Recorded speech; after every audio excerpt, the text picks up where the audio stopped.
신명기 16장 13절로 17절 말씀, 수장절 첫 번째입니다.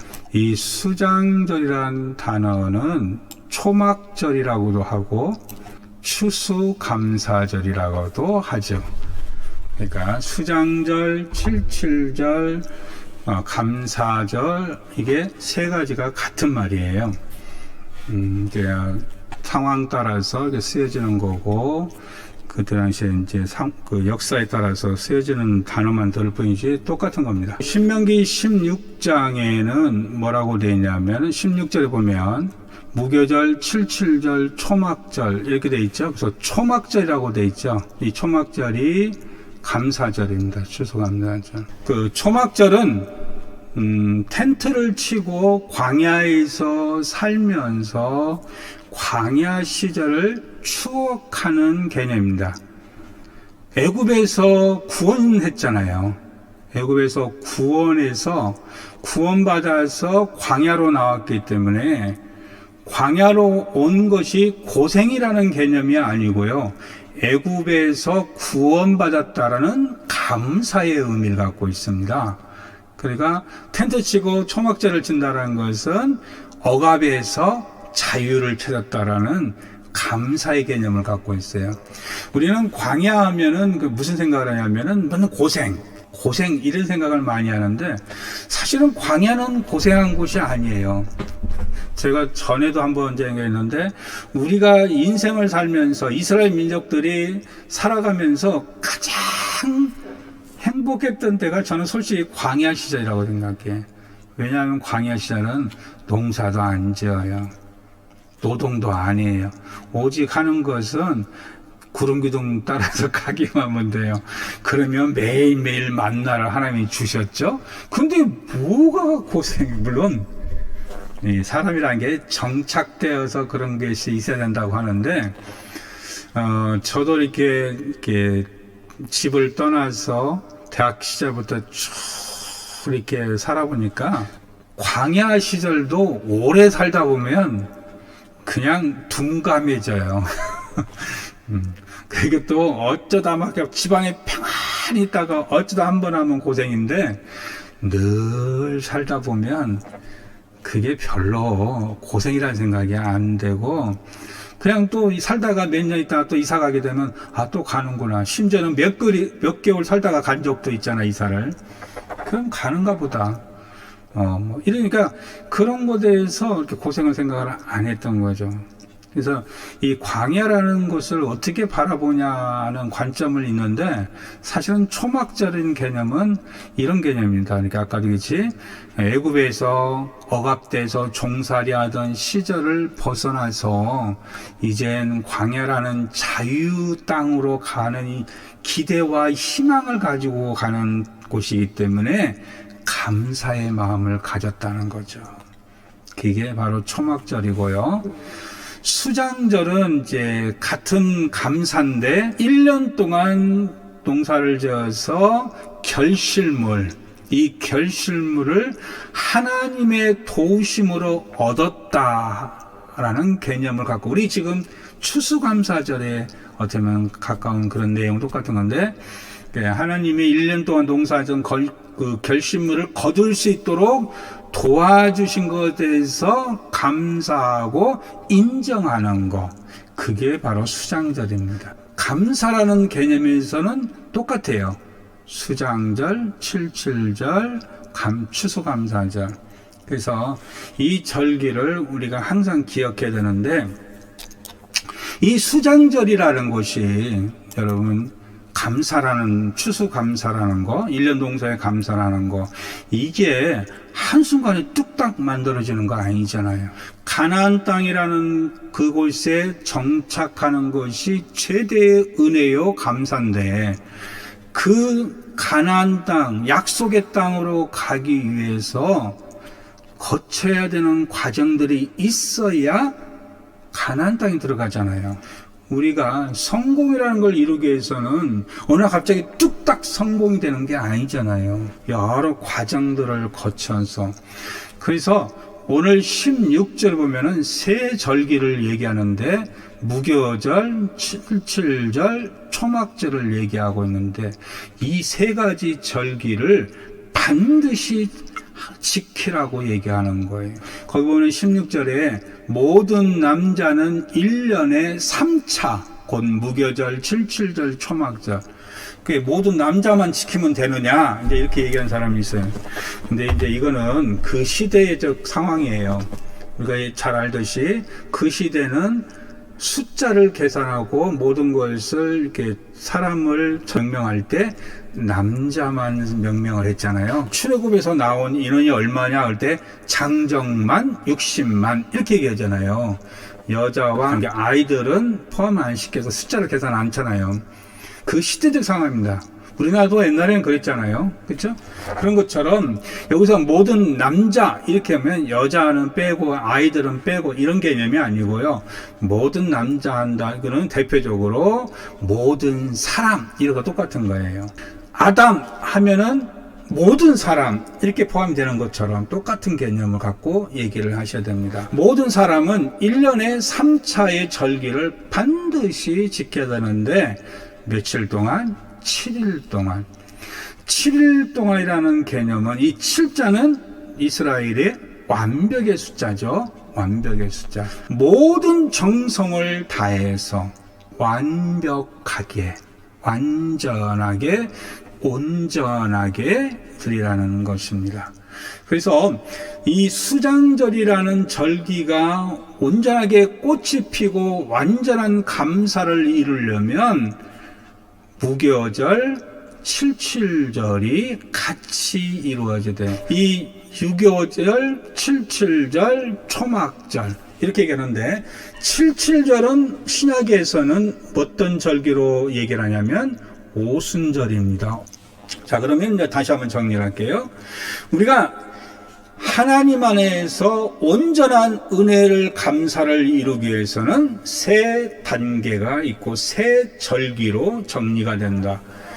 다시 말하면 우리 인생은 이 세 가지의 절기에 의해서 정비가 되어야 된다는 얘기를 말하는 겁니다. 첫째가 절기가 뭐예요? 유교절, 무교절이라고 그랬죠. 유월절이라는 게 뭡니까? 무교절이라는 게 뭡니까? 유월절은 애굽 땅에서 하나님을 믿는 집, 문설주의 어린 양 피를 바른 집만 넘어갔다 했잖아요. 구원받았다는 개념을 갖고 있잖아요. 6월이라는 것은 심판이 넘어간다는 얘기 아니겠어요? 우리를 구원했다라는 거. 6월절은 항상 구원입니다. 구원. 하나님이 나를 구원하셨다는 거. 다시 말하면 하나님의 말씀이 나에게서 성취되는 것을 말씀하는 거예요. 여러분에게 성취되어지기를 간절히 바랍니다. 하나님의 자녀가 되는 것이 성취예요. 이 세상에 많은 사람들이 다 하나님의 백성입니다. 이 세상에 그 누구도 하나님 백성 아닌 사람이 없어요. 다 하나님 백성입니다. 그렇죠? 그런데 그 중에 하나님의 자녀냐 마귀의 자녀냐라고 얘기했어요. 하나님의 백성인데 마귀에게 현혹된 자는 마귀의 자녀, 하나님의 자녀로 거듭난 자, 구원받은 자, 말씀대로 성취된 자는 하나님의 자녀 이렇게 얘기를 하잖아요. 피 흘리신 예수님을 믿는 믿음을 가진 자, 이 자가 하나님의 심판이 넘어가는 거잖아요. 그래서 지난번에 있어요. 믿는 자는 심판 때 서지 않는다. 믿는 자는 바로 들림 받는다. 얘기했었잖아요. 그렇죠? 그러니까 우리가 이 구원의 말씀의 성취를 첫째 갖고 그 절기를 지켜야 되는 게 바로 유월절이에요. 그 다음에 두 번째 절기가 바로 뭐예요? 칠칠절인데 신약에서는 뭐라고 했어요? 오순절이라고 했어요. 우리가 구원을 받고 하나님의 자녀가 되었어요. 그런데 이제 이 세상을 살아가면서 살아가는 나날 매일매일 삶 속에서 누가 우리를 역사하느냐, 누가 우리에게 능력을 발휘하느냐, 누가 우리의 삶 걸어가는 모든 인생길에 동행을 해서 나를 지켜주시고 나를 인도하시고 나를 보호하시고 그렇게 하느냐? 성령이라는 거죠. 성령의 역사, 성령이 임하는 자. 구원받은 자는 무슨 걸 받아야 된다고요? 세례와 더불어 뭘 받아야 된다고요? 성령을 받아야 된다고 그랬잖아요. 성령 받으라, 이 성령 받아야 되는 거. 예수님의 제자들이 예수님을 3년 동안 따라다녔지만 성령을 못 받아서 하나님 예수님을 제대로 섬기지를 못했을 때 예수님이 말씀하죠. 예루살렘을 떠나지 말고 아버지가 약속하신 걸 받을 때까지 이곳에서 기도에 힘쓰라. 그래서 제자들이 마가다락방에 모여서 저녁 기도에 힘쓸 때 성령이 임했다. 그 성령이 임하니까 그 힘으로 담대하게 나가서 하나님 말씀을 전하고 죽음을 각오하고 죽음을 불사하고 하나님의 사역을 감당하는 능력자로 세워지는 거. 우리가 광야를 갈 때요. 자, 애굽에서 유월을 해가지고 구원받아서 분별되어서 하나님의 자녀로서 애굽 땅에서 벗어나서 광야로 왔어요. 광야에서 가장 행복한 하나님의 인도하심을 받는데 누가 이끌어요? 불이 이끌고 구름이 이끌잖아요. 그게 성령의 이끄심이잖아요. 낮에는 구름 기둥이 햇빛을 가려주면서 갈 길을 쭉 인도해 주시고 밤에는 캄캄한 어두운 밤을 환히 비춰서 불이 비춰주고 추운 곳을 따뜻하게 보호해 주시고 이게 성령 아닙니까?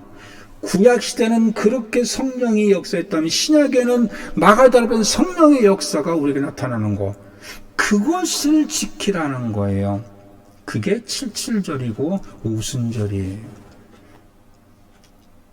그러니까 우리가 매일 살아가면서 성령의 능력, 성령의 역사하심으로 살아간다. 성령의 은총으로 살아간다는 것을 인정하고 맡길 수 있는 삶.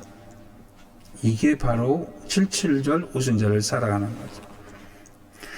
그 다음에 세 번째가 수장절, 초막절, 감사절이에요.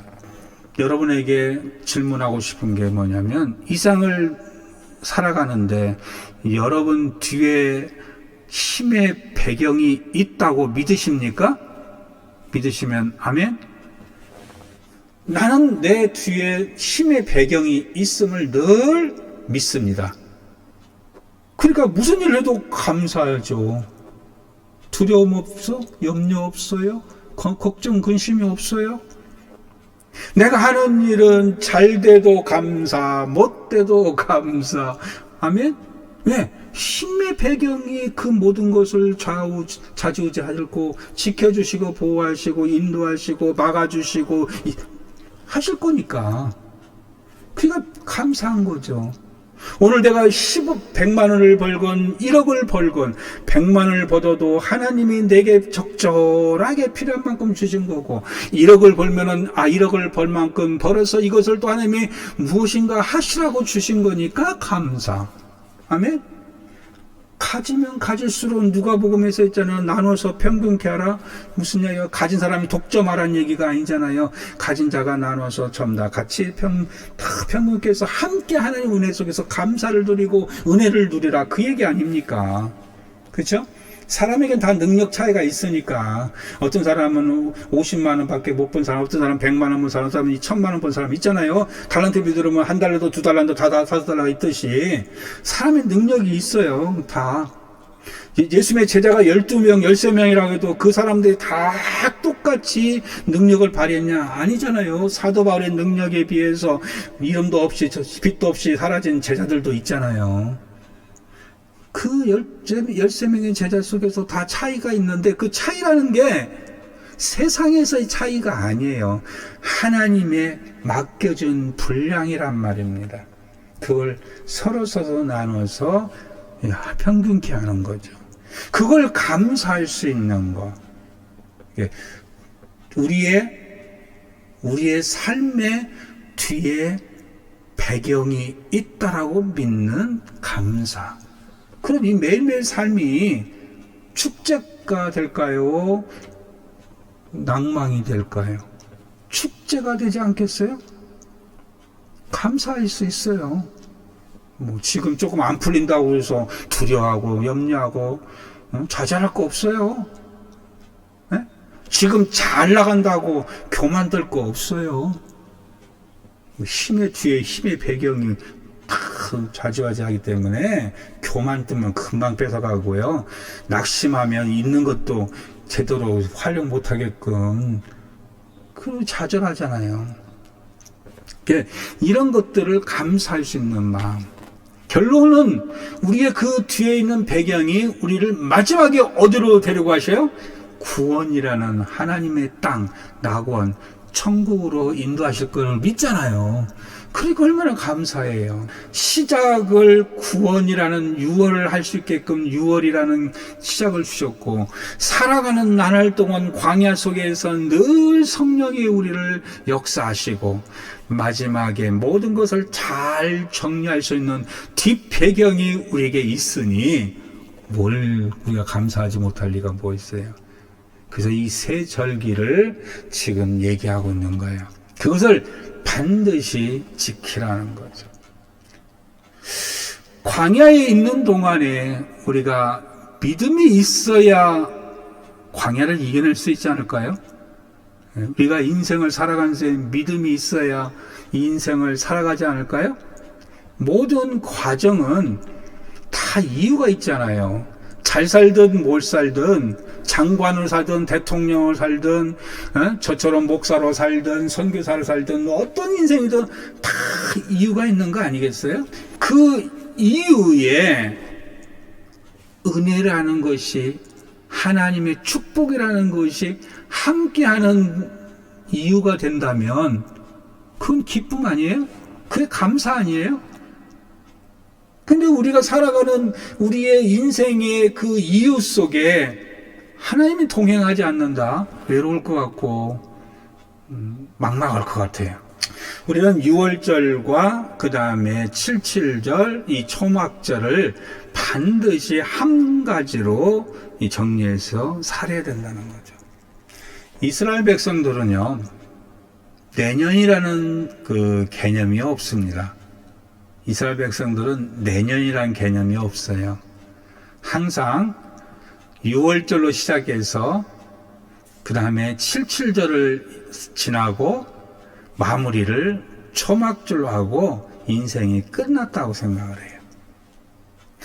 그럼 우리는 생각할 때 있잖아요. 2021년도가 있고 2022년도가 있는데 그게 무슨 얘기예요? 이렇게 말할 수 있는데 이스라엘 백성들은 6월절, 그 다음에 77절, 초막절, 수장절을 딱 지나면 이제 끝났어요. 내년은 또 다른 것이 다시 시작하는 개념으로 생각해요. 전 국민이 한 해 그 인생, 이 세 가지 절기 속에 모든 것을 마무리하는 개념으로 항상 삽니다. 내년은 또 오면은 또 다시 6월절이에요. 또 하나님께서 나를 구원해 주셨고 내가 성령의 능력으로 살아가고 내가 마지막 감사의 결실을 맺어야 되겠구나, 이렇게 살아가요. 자꾸 내년이라는 것이 있고 다음이라는 것이 있다 보니까 이게 연속성을 가지게 되니까 올 한 해와 내년이라는 연속성 속에서 올해를 감사로 결실을 막 정리하지 않아요. 한 해만 삽시다. 한 해만. 내년 또 오면은 또 한 해만 새롭게 살아봅시다. 또 그 다음에 가면 또 그에도 새롭게 한번 시작해서 멋지게 살아봅시다. 매년 그렇게 시작과 성령과 마지막을 잘 정해서 매년 살면 그게 쌓여서 엄청난 축복이 되지 않을까요? 최선을 다해서 살아가야 돼요. 그런 삶을 살게 돼요.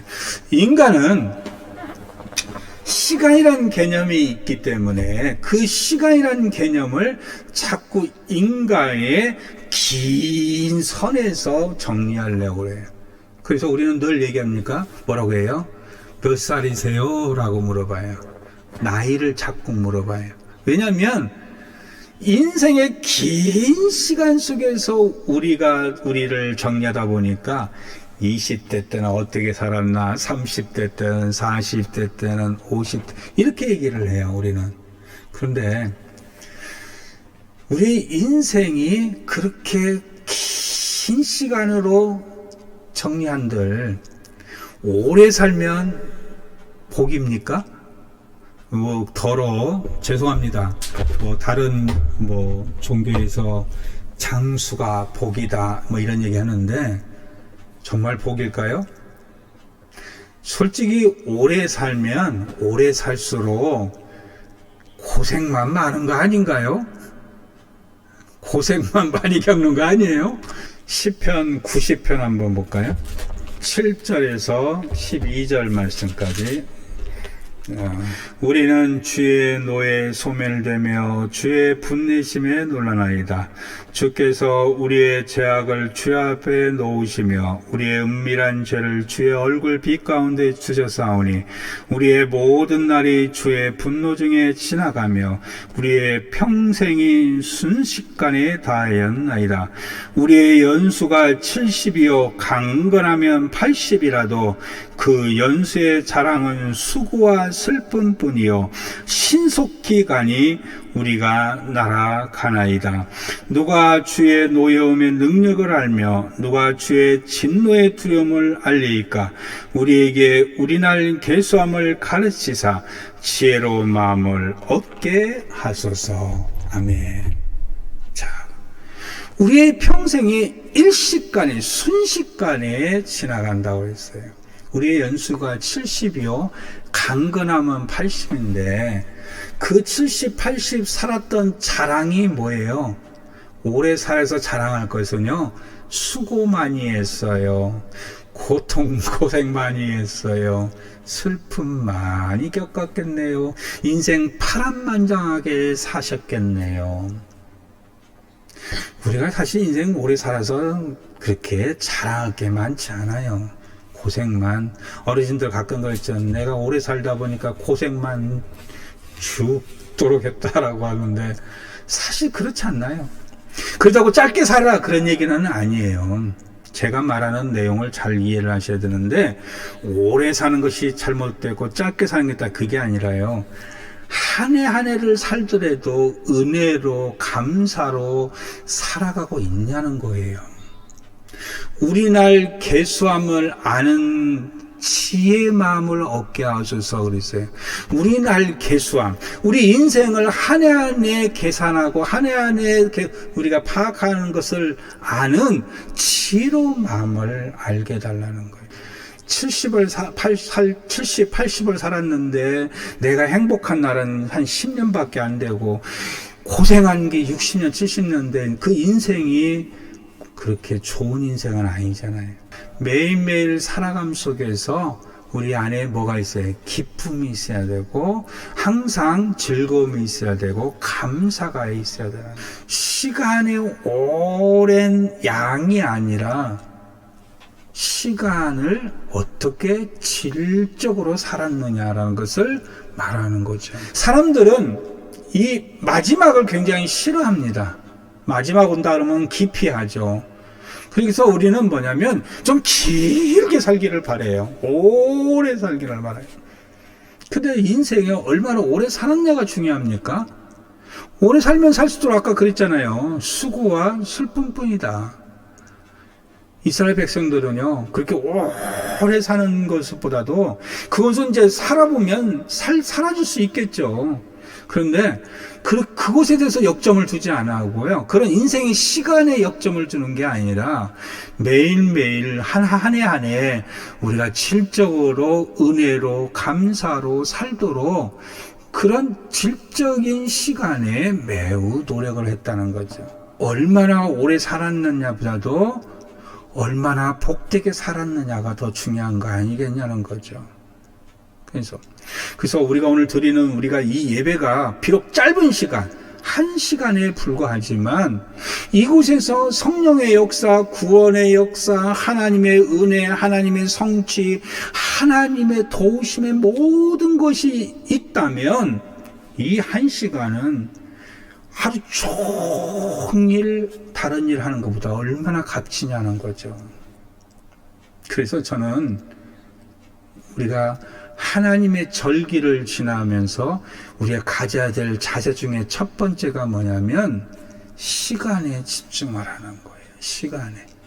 오래 살고 많은 시간을 하는 것보다도 단 한 시간이든 한 해든 하루든 간에 단 한 시간이지만 한 시간을 땜질하듯이 예배드리지 말고 한 시간을 집중해라. 하나님의 역사가 어떻게 나타날지 모르지 않냐. 하나님의 구원의 역사, 성령의 역사, 하나님의 말씀 성취, 하나님의 도우심의 역사가 이 시간에 어떻게 날지 모르는데 그 시간에 집중하지 못하고 그냥 모든 시간에 연결되는 땜질의 시간, 그냥 어쩔 수 없이 해야 되는 그런 시간으로 이 시간을 보낸다면 그냥 게임하는 시간이나 밥 먹는 시간이나 예배드리는 시간이나 무슨 차이가 있어요? 그래서 우리는 시간에 좀 집중할 수 있어요. 기도를 10시간 늘 잤다 깼다 자다 깨다 딴 생각하다가 잡생각하다 10시간 앉아있는 것보다 단 한두 시간 하더라도 집중을 해서 하나님한테 탁 깨어서 기도한다면 그 기도가 참된 기도가 아닐까요? 그게 역사하는 기도가 아닐까요? 저는 그걸 말하는 거예요. 하나님 안에서 예배 드리는데 어떤 사람은 그런 사람도 있어요. 와가지고 찬양 들을 때는 하품하고 기도할 때는 끔뻑하고 말씀 들을 때는 코 골고 그리고 한 시간을 지나고 가요. 그리고 뭐냐면 오늘 나 예배 드렸다. 그건 의미가 없어요. 그 예배가 무슨 의미가 있습니까? 그 자리에 가끔 어떤 분이 그런 얘기를 해요. 여기에 온 것만도 은혜입니다. 그렇죠. 세상에 있는 것보다 여기 온 것이 은혜이긴 해요. 그런데 은혜는 되지만 역사는 없어요. 이걸 우리가 꼭 깨달으셔야 됩니다. 은혜 있죠. 선한 곳에 있으니까 선한 은혜는 누릴 수 있겠지만 그게 나한테 역사되지는 않아요. 여러분, 같은 시간에 같이 앉아서 예배드리는데 어떤 사람은 그냥 그 속에 누리는 인생을 살아간 사람이 있는가 하며 그냥 거기 와서 점만 찍고 가는 인생이 있다면 얼마나 억울할 것 같아요. 저는 예배를 많이 드리라는 얘기 아니에요. 그 예배 한 시간에 집중할 수 있는 것. 말씀에 집중하고 우리가 이 한 해, 이 새 한 해를 60년, 70년 후를 바라볼 게 아니라요. 올 한 해를 정말 집중해서 구원과 성령의 도우심과 감사의 열매를 맺을 수 있는 삶을 살아간다면 그게 값지다는 거죠. 내년은 내년 가서 또 그렇게 삽시다. 올해는 올해 그렇게 은혜를 결실을 맺으면 되는 거죠. 그래서 집중하라는 거예요. 집중하라는 거. 너무 많은 것에 또 허튼 시간을 보내지 마시고요. 늘어지게 살지 마시고요.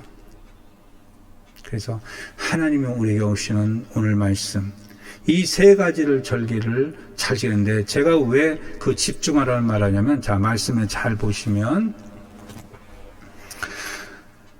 13절에 뭐냐면 초막절을 지킨 건데 어떻게 하냐면 7일 동안 초막절을 지키라고 했어요. 자, 수확을 타작마당과 틀의 소출을 다 수장한 후에, 수장이 수확한다는 얘기예요. 수확한 후에 그냥 뭐 한 달, 열흘, 뭐 두 달 이렇게 지키는 게 아니고요. 7일 동안 집중하라는 거예요. 7일 동안. 그리고 그 7일 동안 지키는데 어떤 마음으로 지키냐면 14절에 너와 내 자녀와 노비와 내 성중에 관한 레인과 객과 과와 과부가 모든 사람들 다 불러서 함께 집중하라는 거예요. 예배 시간에 왜 사람들을 자꾸 우리가 오십시오 함께 합시다 하냐면 집중하기 위해서 그런 거예요. 그러니까 집중하는 게 매우 중요해요. 많은 시간을 하라는 게 아니에요. 딱 그 시간. 여러분 주일날 1시간 예배 드리고 나머지는 마음껏 퍼질러도 상관없어요. 뭐 그렇게 하지도 않겠지만 퍼질러 사도 되고요. 그냥 예수님 생각 좀 접어둬도 괜찮아요. 그러나 집중하는 시간만큼은 하나님께 올인하시라는 겁니다. 그걸 우리에게 말씀하시는 거예요. 그렇게 시간을 온전히 집중해서 하나님과의 만남, 멋진 만남이 되시기를 간절히 축원합니다. 기도하겠습니다.